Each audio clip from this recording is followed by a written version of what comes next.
A year ago, 27 campers and counselors at Camp Mystic lost their lives in the Hill Country flood.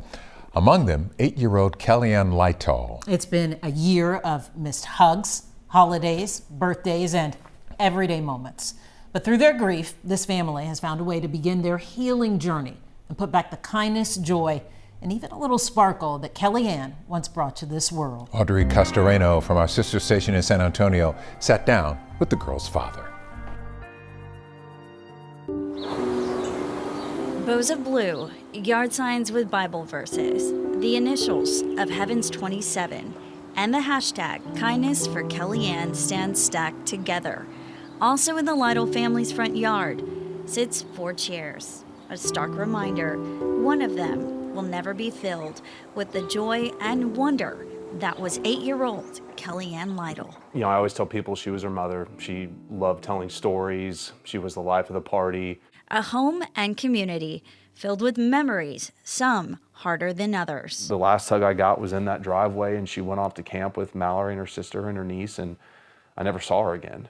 The loss of Kellyanne brought a year of firsts the Lytal family never wanted, but have endured all the same. I kept telling myself, just make it a year. Make it a year, and then everything will be repetitive. We'll have experienced everything for the first time, whether it be birthdays or Father's Day or school graduations, first day. I mean, you name it, right? Everything's the first time doing it without Kellyanne, which is extremely difficult on all the families that lost loved ones. Over this last year, Wade Lytal has also learned a little about his daughter. One of the things that people kept coming up to us and talking to us about her, and many of them stories we hadn't heard before, it all just came back to kindness.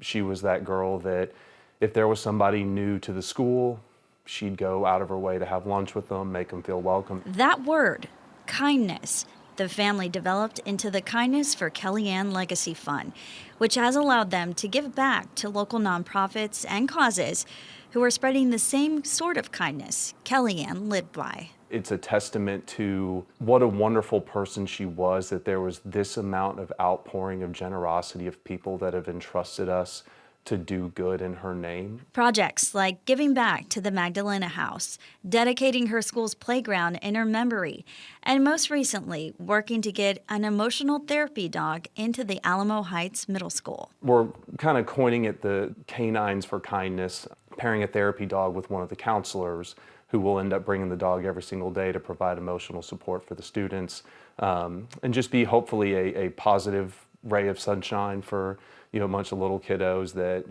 have this fun dog now that they get to see anytime they might be having a rough day. Putting that kindness back into the world has helped the Lytal family carry on Kellyanne's memory while finding solace in the community that's built up around them after this tragedy.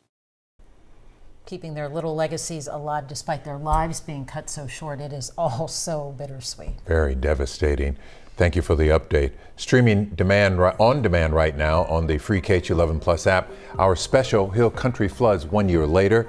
We share the stories of the lives lost and the families left behind and the legacies that continue to live on.